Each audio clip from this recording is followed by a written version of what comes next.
Ladies and gentlemen, please take your seats. Our opening press conference will begin momentarily. Again, please take your seats. Our opening press conference is about to begin. Thank you.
Good morning, everyone. Oh, that was a powerful good morning.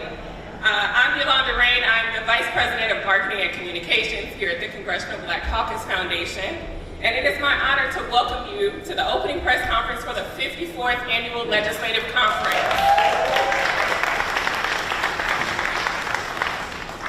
Each year, AOC is more than a gathering, it's a movement. And this year, under the theme, Made for This Moment, Power, Policy, and Progress, we are reminded of the urgency and responsibility of this moment in time. At a critical moment for our nation, in the face of the challenges that continue to confront Black America, this conference is more relevant than ever before.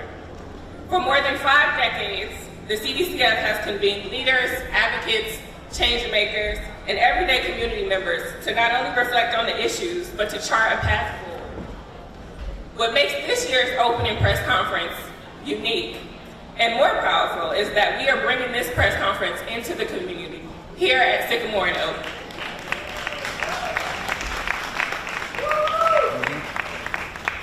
By doing so, we stand in unity and in solidarity with civil rights leaders, social justice advocates, and partners who have long been on the front lines of progress. Today, you'll hear from them alongside the leadership of the Congressional Black Caucus and of the Foundation, all lifting up the same theme and message that we are all indeed made for this moment.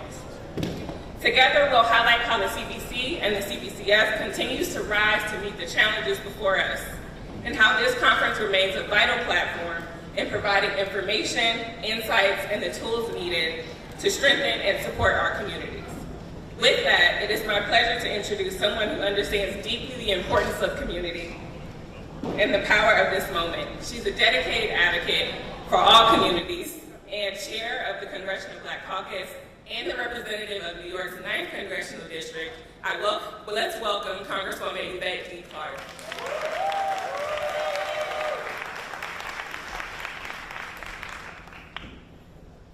Thank you very much, Yolanda.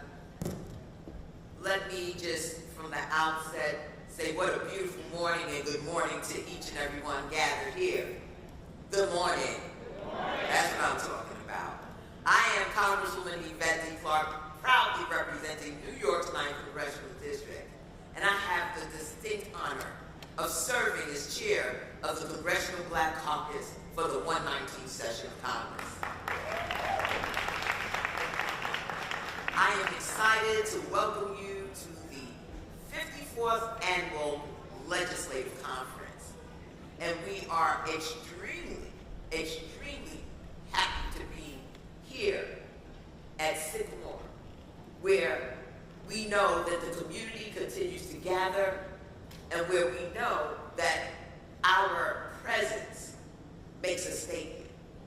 We could be at the convention center in this moment, but we know that we are made for this moment, and this moment demands that we are here in the community, the beloved community, and that we stand firm with the people of the District of Columbia as they go through the challenges that are presented by the current administration.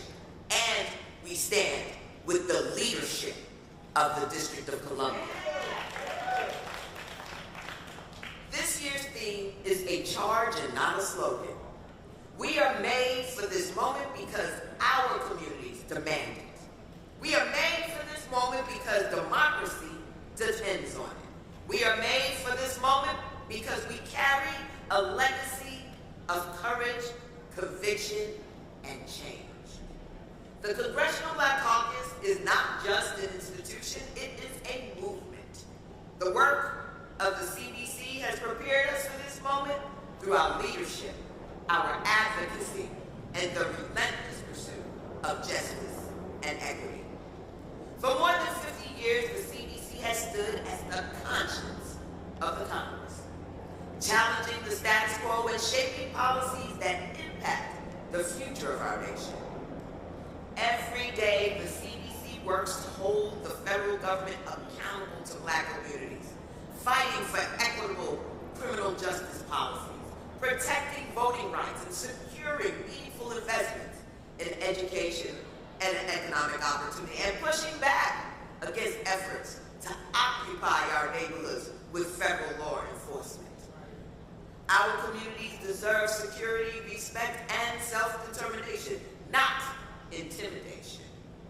This is what being made for this moment looks like. Before I go further, though, I would like to take a moment to recognize my colleagues of the Congressional Black Caucus who are here with us today. Would you please stand?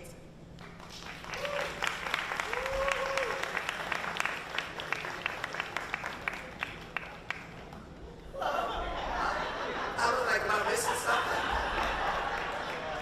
I do want to acknowledge our Chair Emeritus, Congresswoman Joyce Beatty of Ohio. Your leadership, your advocacy, and your courage on the foundation is the foundation of everything we do. So I want to thank each and every one of you for being here this morning. Our work is far from finished.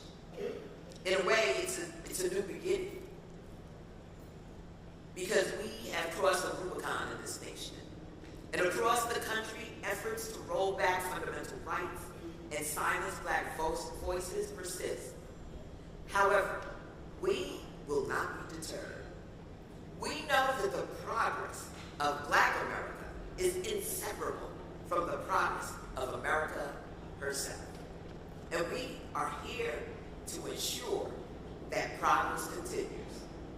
The ideas exchanged, the strategies developed, and the partnerships forged here during the annual legislative conference will reverberate far beyond this week.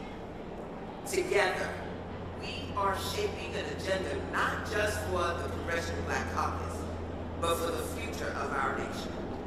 It is in this spirit of urgency and optimism that I am honored to introduce two extraordinary leaders.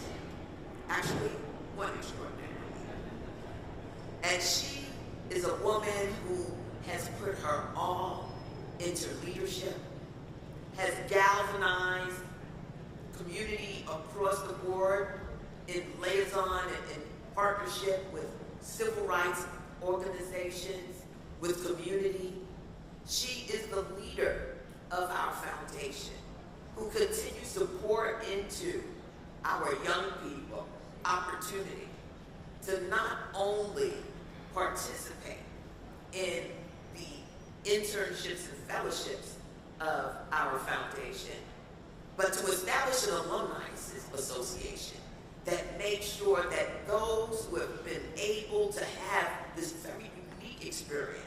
continue to be in community, not only with the communities in which they serve, but in community with all of us.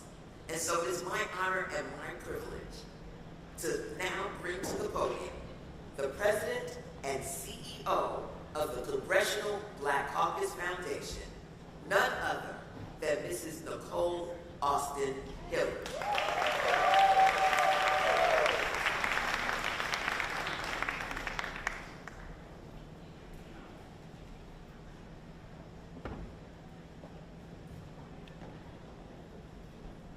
Good morning.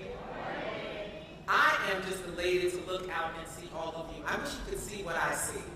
You all look, yes, thank you. You all look amazing.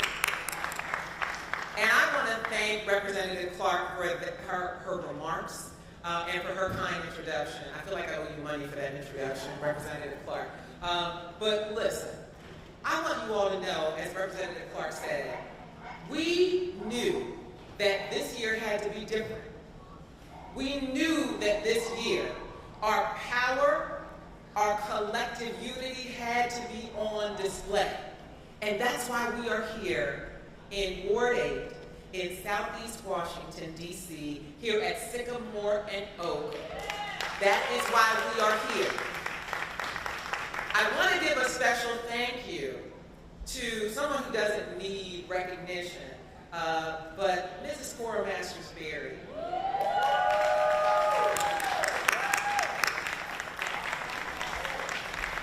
Who, when we said we wanted to be in the community, said absolutely, and I am going to partner with you, and I'm going to make sure this all happens. So a special thank you to our former First and Forever Lady of Washington, D.C. I also want to give a special thank you, and you will hear from him a little bit later, but the President and CEO of the National Urban League, Mark Mayoral, who you will hear from later today. Mark called me a few weeks ago, and you all know, when the leader of one of the major organizations calls, you don't let them go to voicemail. You don't ever let Mark Mayoral go to voicemail. And we had and actually it was before that, Mark and I ran into each other this summer at the airport. And he said, Nicole, what are we doing this year? This ALC is so important. He said, you've been telling everybody this ALC is critical. He said, what are we going to do? And we talked about this, and we said, we need to be with the community. This is not business as usual. We have to show the country and the world that the Congressional Black Caucus, who are our nation's premier black leaders. These are the nation's premier black leaders. We need to show them that this leadership is standing with them and for them, and that this conference, which is the preeminent public policy conference where we focus on issues of concern for the black community, that we are standing up and for and giving voice to our communities, and will be doing so undeterred. And so that's why we are here at Sycamore and Oak this morning. I want to also let you know that the Congressional Black Caucus Foundation, we are at the precipice of our 50th year anniversary. Next year will be 50 years of the Congressional Black Caucus Foundation. Those members, Ms. Shirley Chisholm, the first African-American woman to serve in Congress, they had a vision. Their vision was that we needed a foundation to do three key things. To create leadership opportunities for future black leaders, because they were very clear, they knew that young black folk were not getting the same opportunities to come to Washington as other young people. And they said, we've got to level that playing field. We need a foundation. They said, we don't have an entity that is doing research on policy issues that strengthen the black community and that give the members the materials and information they need to legislate. We need a think tank. So they created a foundation. And finally, they said, we need a foundation that is going to provide public education all across the country, not just in Washington, but in our communities everywhere. And they said, we need the foundation. And that is how we were started. And that is the work that we continue to do. We ensure through our Leadership Institute that future black leaders have the opportunities to have internships, fellowships, scholarships, and in fact, we, for the first time, are sending 2 fellows to the United Kingdom who will be Oxford Fellows. So that is how the legacy of their work continues. It is so powerful that we have you all here with us today. And just let's be clear. This week is about celebration. It is about celebration, and it is about strategy, and it is about sending all of our attendees off into the world with marching orders. I keep telling everybody looks pretty, they smell good, we know how we do. And we're going to have our cultural moments, but let's be very clear. We are leaving this conference with marching orders so that we can make this country true to its promise for our community. And we want folks to feel hopeful and empowered, and that's what these 4 days are about. And that's what your presence here is about for all of us. So I invite you to be with us over the next 4 days. I invite you to engage, to ask questions, to meet your neighbors, to meet folks from a different part of the country, and to be focused on this theme. When we came up with this theme, we knew this was the only thing that could be possible for this year, because we know as a people and as a community we are resilient. We know as a people and as a community our history is about overcoming, not just overcoming, but coming out on the other side even stronger. So that's what this moment is about. So I encourage you to continue working with us even beyond ALC, but this week, show up, stand proud, and do good work.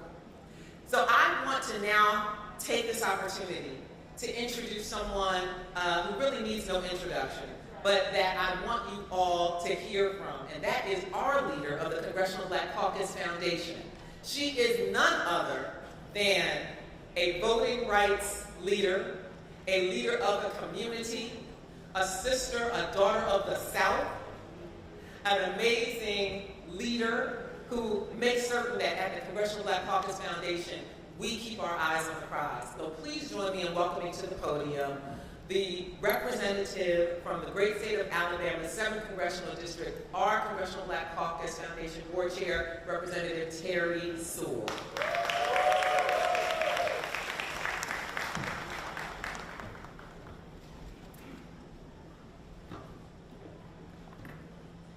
Nicole can introduce me anytime.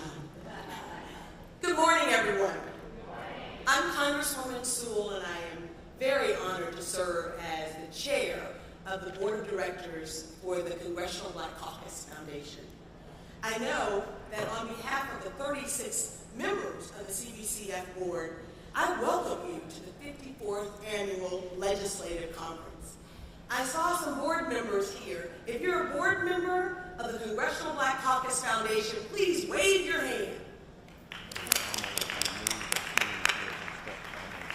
Since its inception, the work of the Congressional Black Caucus Foundation in developing leaders, shaping policy, educating the public, has been grounded in the belief that our communities must not only be prepared for this moment, but positioned to lead throughout them. That is why this year's theme, Made for This Moment, Power, Policy, and Progress, cannot be more befitting. And although the challenges we face as a nation are great, so is our resolve. As chair of the Congressional Black Caucus Foundation Board of Directors, I can assure you that we are committed to our role in providing vision, oversight, and support that ensures that CBCF remains strong, sustainable, and prepared for the challenge ahead. We too are made for this moment. Our board brings together leaders from across industry and sectors, each bringing expertise, networks, and perspectives that help strengthen the reach of the CBCF and its impact. Our charge is not only to govern, but to position the foundation for growth, resilience, and reliance, and relevance in times like this. ALC represents the fulfillment of that charge. It is not simply a gathering, as others have said, but a testament to the power of collaboration and commitment. Over the next few days, the conversations we have will highlight the policies and priorities that we must guide and follow in order to prove this nation. These discussions are not just about putting policy ideas on paper, they're about charting a future future that expands opportunity, deepens equity, and secures justice for generations to come. The Congressional Black Caucus has long been the conscience of the Congress. We are led ably by Chair Yvette Clarke, and we know that our legacy is deep. And we owe that legacy to the people of America, the African-American people of America. And we know that our communities are what made us, our communities give us our strength, our communities undergird us. It is in the community that we wanted to be today for this press conference, because you cannot be made for this moment if you don't know your community. And we are grateful that Mayor Bowser is here with us. We are grateful to be right here at Sycamore and Oak. We are grateful. We stand with our mayor, we stand with this community, and we want everyone to know that we do. As we open ALC 54, let us step into the days ahead with clarity, with courage and conviction, and know that we as a board and as a community are indeed made for this moment. And now it is my great honor to introduce two leaders who are leading the effort for ALC 54. We have amazing co-chairs, and they are, in their own right, amazing people. I have to say, both are warriors of justice. Both champion equity and trusted voices for our communities. And I want to now introduce the very first African-American woman senator of the great state of Maryland, none other than our own Senator Angela Alsobrooks, co-chair of ALC. I also want to bring up her other co-chair, none other than the amazing, the one and only, man from Colorado, representing Colorado every day, and our assistant leader of the House of Representatives, we're very proud of that, assistant leader of the House of Representatives, none other than my friend, Representative Jody Goose. So our co-chairs deserve a round of applause. They have been working tirelessly to get us to this moment, so thank you. Well, good morning, everyone. Can we please say thank you so much to Chair Sewell. She's worked so very, very hard. We're so proud to have her at the helm. And what a wonderful day it is. You know, we did not think the Howard University Bisons, who got us started this morning, I want to thank them for kicking us off this morning and reminding us that joy is an act of resilience. So I want to thank them for that. It is such an honor to be here at Sycamore and Oaks, and to know that we have now been joined by one of the baddest women to have ever walked the streets of Washington, D.C., our Mayor, Mayoral Bowser. We're so honored to have her here. I know she's going to speak in just a moment, but I want history to be clear. It will record her as one of the most brilliant and courageous leaders our country has known. And I have been honored to work alongside her now for many, many years. I know we also have the visionary for this particular space, Monica Ray, who's here.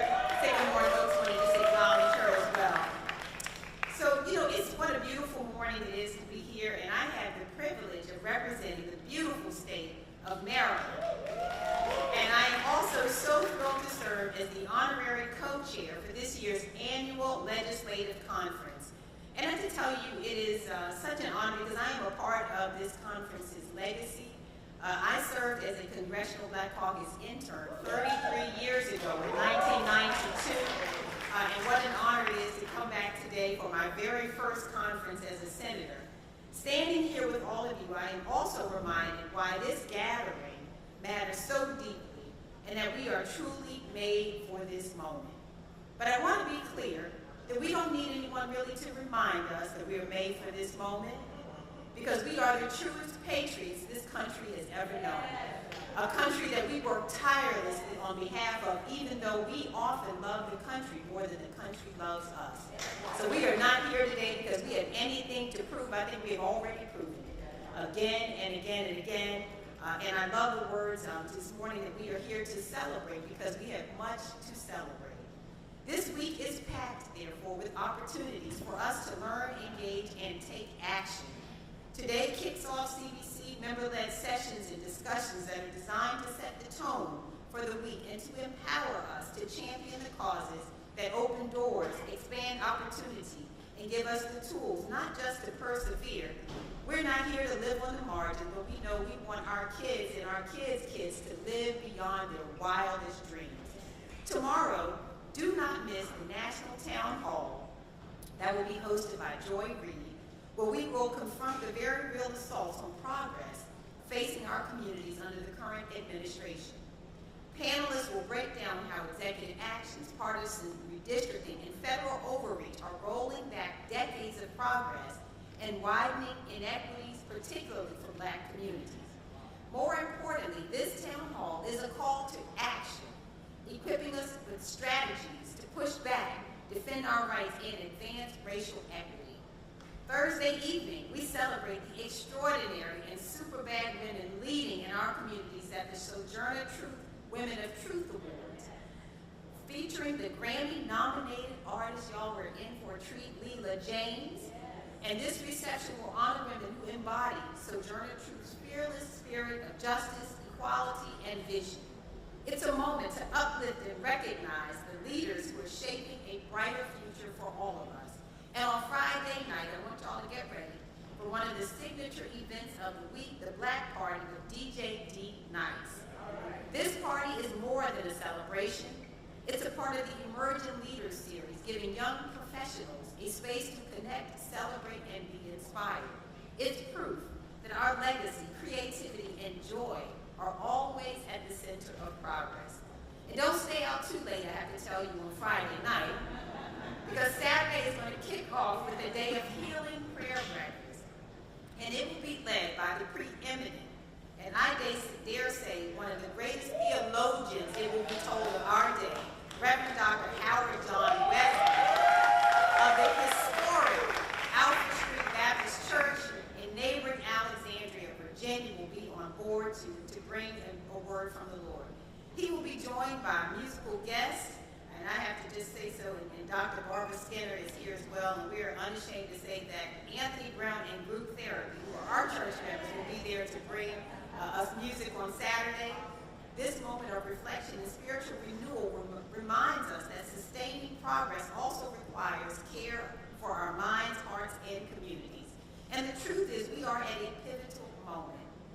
The challenges before us are real, but so is our capacity to meet them head on.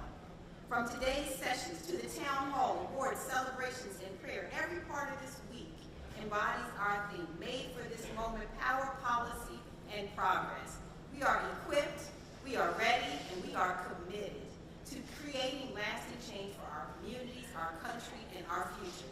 And so it is now my pleasure to turn over this program to my very able, I have been so lucky to be co-chair with Colorado's Congressman from the 2nd District, Joe Neguse, who will continue to guide us through the highlights of this remarkable week. Congressman Neguse. Well, good morning. First and foremost, I don't think that we truly recognize the barrier-breaking, trailblazing United States Senator who is serving as the honorary co-chair of this wonderful event. The first Black U.S. Senator from the state of Maryland, the state of Frederick Douglass, Angela Alsobrooks. I know Prince George's County, the state of Maryland, and Black folks across the country are very proud of you. So we're grateful to you, and I couldn't be more honored to participate with you as an honorary co-chair of this year's festivities and this important conference. And of course, very grateful to Chairwoman Clark, to Chairwoman Sewell, to Chair Emeritus Beatty, each of whom lead us so ably at such a critical moment in our country's history. I couldn't be more excited to help kick off the 54th Annual Legislative Conference. As you heard from every one of the preceding speakers, this is a watershed moment, in my view, for our republic. Our foundational values are being tested, and the rights, the freedoms that so many, including many here in this room, fought to secure are under attack. And so it strikes me that every participant in this year's conference, Americans across the country, have a very simple and yet profound choice to make: to sit back or to stand up. And the answer to that question, as far as the Congressional Black Caucus is concerned, is without a doubt the latter. Because I cannot think of a single time in which the CBC and the CBCF has chose anything other than the latter, believing that progress is not inevitable, but intentional. And that, as Chair Sewell said, that to build a more inclusive, more just democracy, we dedicate our time and our energy and our vision to make it a reality. And that's precisely what this year's conference, made for this moment, power, policy, progress, fundamentally is all about. It is what those important sessions, which will commence today, are all about. A time for us to come together across generations, across states, across communities, to share solutions and strategize against the urgent challenges that we are facing. It is a time for us to stand up, because that is the spirit of the Black Caucus, and that is the spirit of this conference. And of course, among the many dignitaries that we have gathered here today, who I think embody that spirit of standing up, perhaps none more salient, more boldly, than a man who is no stranger, as you all well know, to speaking out or raising the voices around him. And that is the President and the Chief Executive Officer of the National Urban League, Mark Mayoral.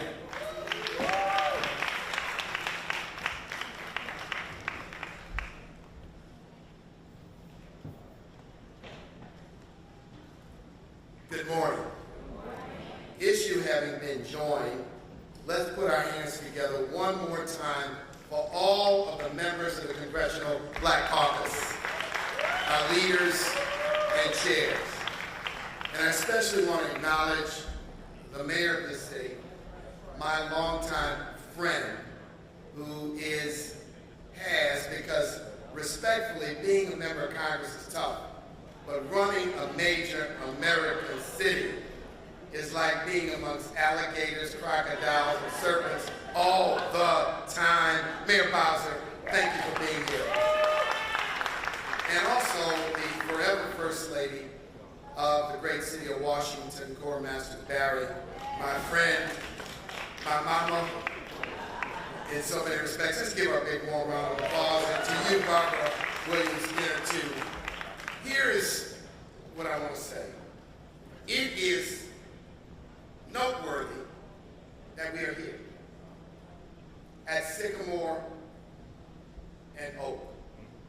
It is noteworthy that we are in Ward, say it? 8. Say it again. 8. That we're in Ward 8 in Southeast Washington. And I want to tell you why. Some people say that the Ward 8s of America are places of crime and destruction and all things negative. I say to all of them within earshot beyond, let them come to Sycamore and Oak. And some people today want to cast the communities that we serve, whether it be in Brooklyn or Birmingham or Colorado Springs or New Orleans or Atlanta or the south side of Chicago, as somehow places of nothing but negativity and pathology. And I say to all of them who say that they have never been to the south side of Chicago, train made in New Orleans, they've never been to Birmingham or Atlanta. We're here because we want the world to see, right here at Sycamore and Oak, these entrepreneurs, this Howard University band, these artists of people in our community striving and thriving and enlivening. We will not, and we cannot be silent. While narratives are produced and created that our people, our community, and our history has no worth. When you hear it, I don't want you to get angry. I want you to get indignant. Anger has no purpose. Indignant is emotion for a purpose and for a cause. So Nicole, I am proud to stand with the foundation today. And I think I can say on behalf of the community of civil rights leaders, certainly all of my colleagues in the National Urban League, you're going to hear from Siobhan in a minute, we have assiduously and carefully sought over the last decade to work together, to separate ourselves from the crab in the barrel mentality, from somehow that we are competing with each other for a stage or for likes or for Instagram followers. That we can, in our own leadership circles, debate and discuss. But when we walk out, our community must see us unified. They must see us standing together. And today is about that. All of us standing together. Look, you all have 60, Joe, 60.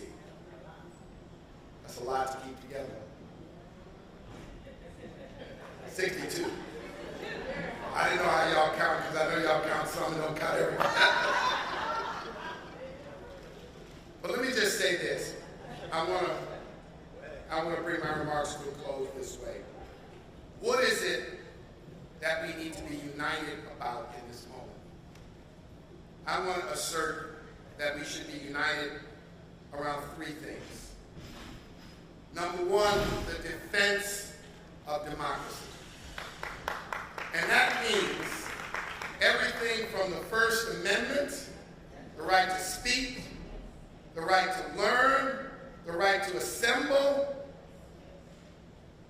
to the fundamental promise made by the 15th Amendment to this Constitution. And that is the commitment to voting rights. Unfettered, with no suppression and no games, we must stand united in that cause, and we must speak truth to power and speak truth to our allies on that issue. No compromise, no yield. Second, we must demand diversity, equity, and inclusion, not because we are in love with nomenclature or a slogan, but because equal opportunity was the promise of the 14th Amendment to the Constitution. It was the promise of the Civil Rights Act of 1964, when Adam Clayton Powell and Bill Dawson of Chicago, Gus Hawkins of Los Angeles, Charles Diggs of Detroit, formed a caucus of 5, fighting in Congress while Dr. King and Whitney Young and John Lewis and Malcolm X and Stokely Carmichael agitated on the outside. So we demand diversity, equity, and inclusion because it is a promise, our birthright. And the third thing, we must defeat poverty, which really means we want economic policies that benefit everyone. And if there's one place where the work unfinished is so stark, it is when it comes to the income gap and the wealth gap and the entrepreneurship gap and the venture capital gap and the access to loans gap in this country. So what I'm saying is, we got to play offense and unite ourselves about what we are about. and we must speak consistently, loudly, and intelligently. Black Americans and our allies have taught this nation how to fight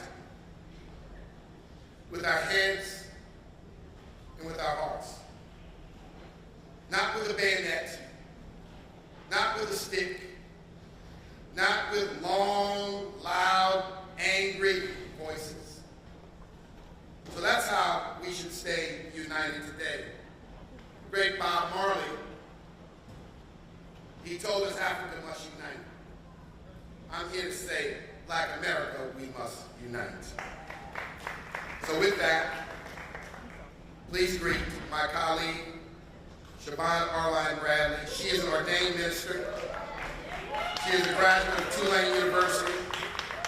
She has worked for me, but she's worked for the Surgeon General, the NAACP, but now she has come into her own in a very powerful way on the shoulders of Mary McLeod Bethune and Dorothy Height as the president of the National Council of Negro Women. Good morning, everyone. It's an honor to be here. You know this is a dance to try to run across the city. I do have to be going. I want to thank you for your flexibility to our leadership that's here. Sister Nicole, I want to honor you and honor all of our congressional leaders who are in the House today.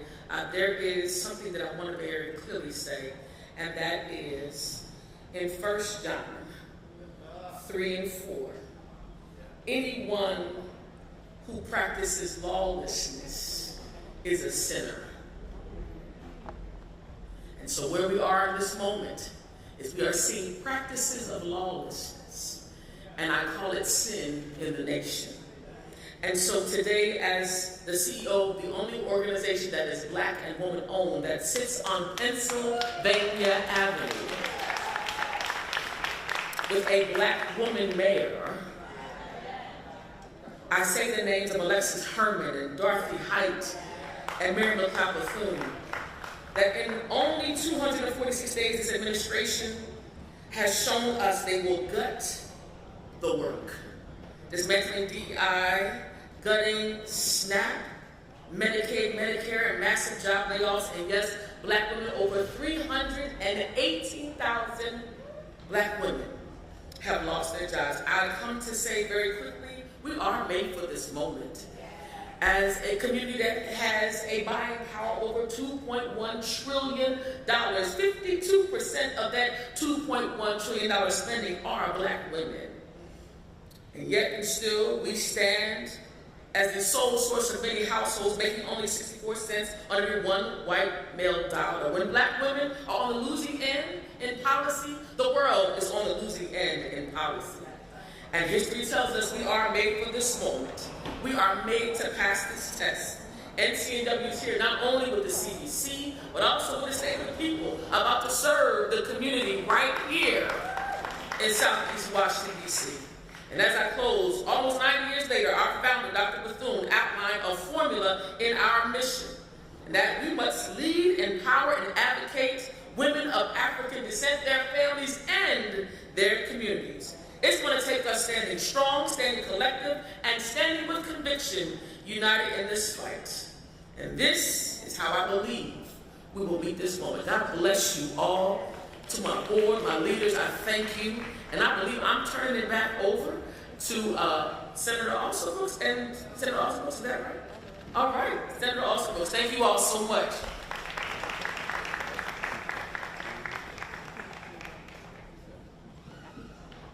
So I am honored. I wanted to make sure that I was the person who would have the opportunity to introduce this super bad woman.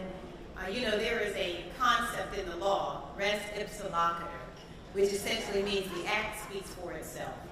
And as of our mayor, I can say that the act truly does speak for itself. She doesn't have to say a word. Just look all around this city where you will see her work is evidenced in every corner of the city, from a new hospital that is soon rising to becoming a powerhouse sports and entertainment center of the world. You'll notice that you've seen great economic investment. I've driven through the city, and it is absolutely amazing what she has done overseeing against the toughest of time, the driving down of crime in Washington, D.C., no matter what they say. Look at the numbers, read it for yourself. The facts don't lie. She's also an incredible mother to a young daughter, and she is just a super bad and incredible person. I am such an honor to have worked with her now over a decade. Please help me to welcome the captain of this ship, the mayor of the District of Columbia, the capital of our country, Mayor Mayoral.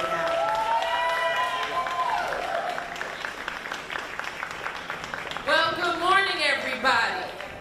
And as we say here, welcome to the great Ward 8. So give a round of applause to all the Ward 8 visionaries that have helped us be here, Monica Ray, First Lady Barry, and to all of our CBC members, please give them a hand.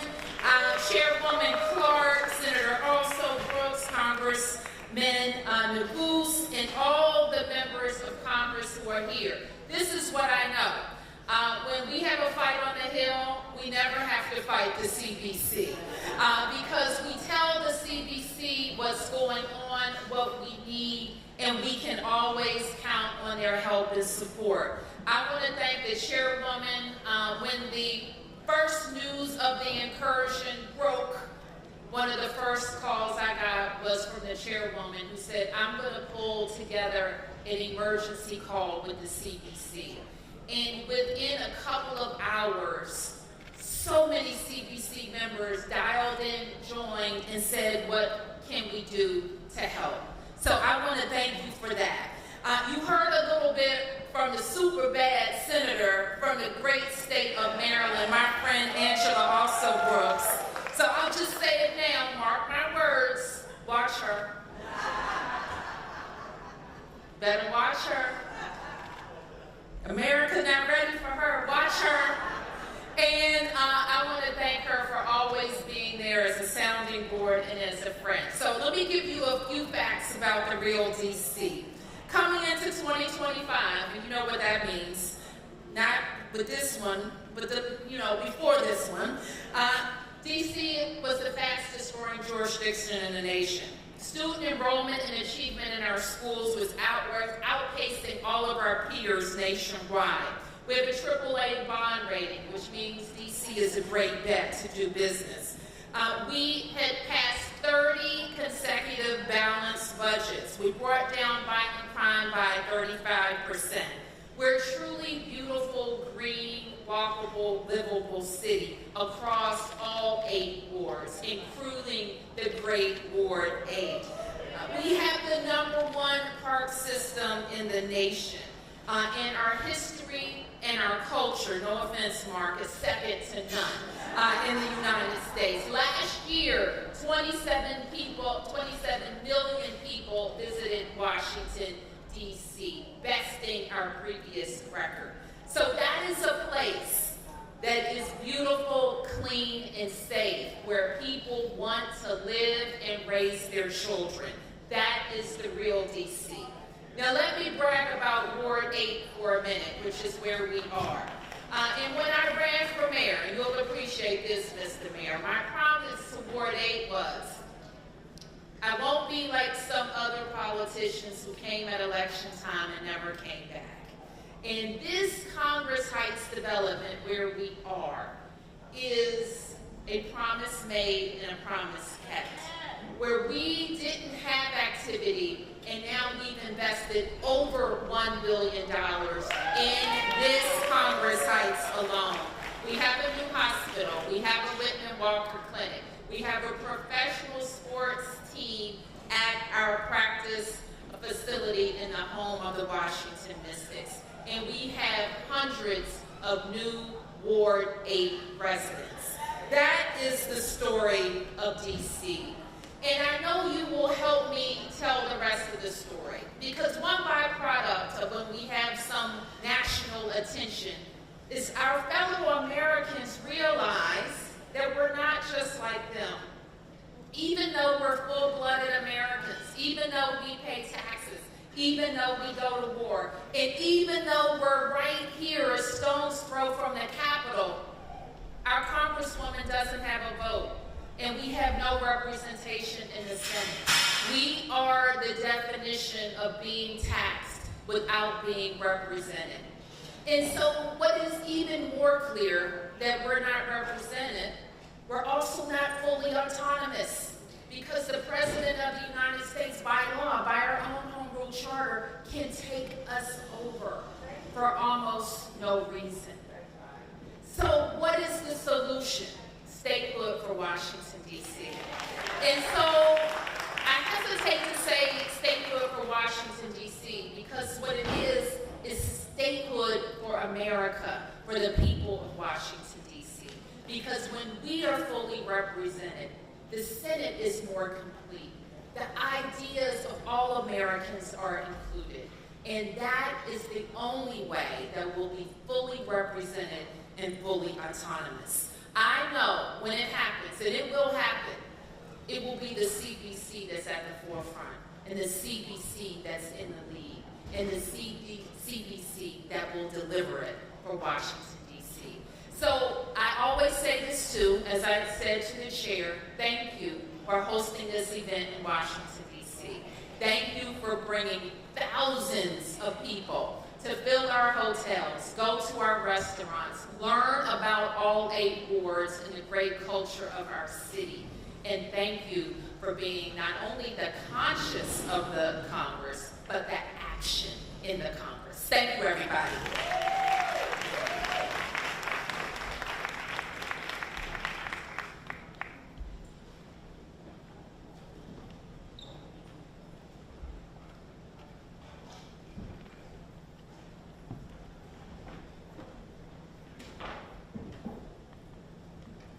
Y'all are ready now, aren't you? Everybody is ready to get up and get started on ALC. I just want to close us out quickly and again say thank you. Thank you to the community. Again, you all need to see what I see. There are these people everywhere. Chairwoman Clark and Chairwoman Sewell, when we've had our opening press conference in the convention center, I've never seen this many people. This speaks to the fact that we are made for this moment and we are ready to move our community forward. So thank you all. And I want to acknowledge this also, that we in this moment, the reason why you heard from Mark Mayoral, the reason why you heard from Reverend Siobhan is because we knew this moment, as I said at the start, had to be different. Not only did you need to hear from the members, not only did you need to hear from CBCF leadership, but you needed to know that, as Mark said, the community of civil rights and social justice leadership is unified in this moment. So I'm going to ask that those leaders and their organizations stand because they need to be recognized. We are joined today by the Joint Center for Political and Economic Studies, the Association of Black Foundation Executives, the African American Policy Forum, the NAACP Legal Defense and Educational Fund Incorporated, the Brennan Center for Justice, the National Fair Housing Alliance, and AIR Opportunity Fund. Please give a round of applause to these amazing leaders and their organizations. They are in the trenches doing this work every day in partnership with CBC and CBCF, and we thank you all. So I have nothing more to say. Oh, thank you. Thank you, Chairwoman Clark. And you just heard Mr. Mayoral talk about the freedoms that we need to protect in this country. One of them is the First Amendment. Thank you to the members of the press for being here today, for allowing us to be seen and to be heard. And again, lastly, thank you to the community. We could not do this without all of you. We could not do this without all of you. Now, I have to tell you, there's one last thing that is a part of why we are in the community today. We didn't just want to come and have a press conference. We wanted to have action. You've heard that. You've heard us talk about taking this moment and moving it into action.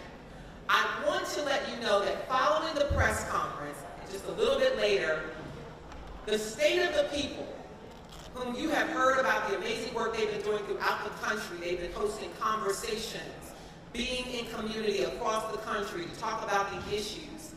They are hosting an activation of community service immediately following this press conference.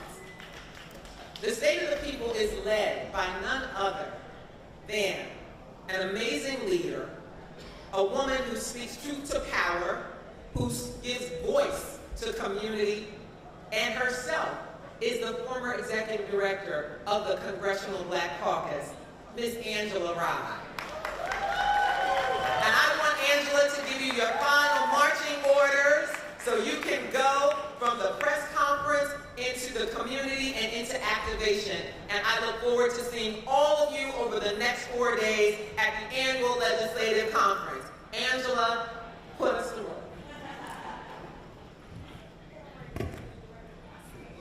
I said that. Good afternoon, everyone. Still good morning, everyone.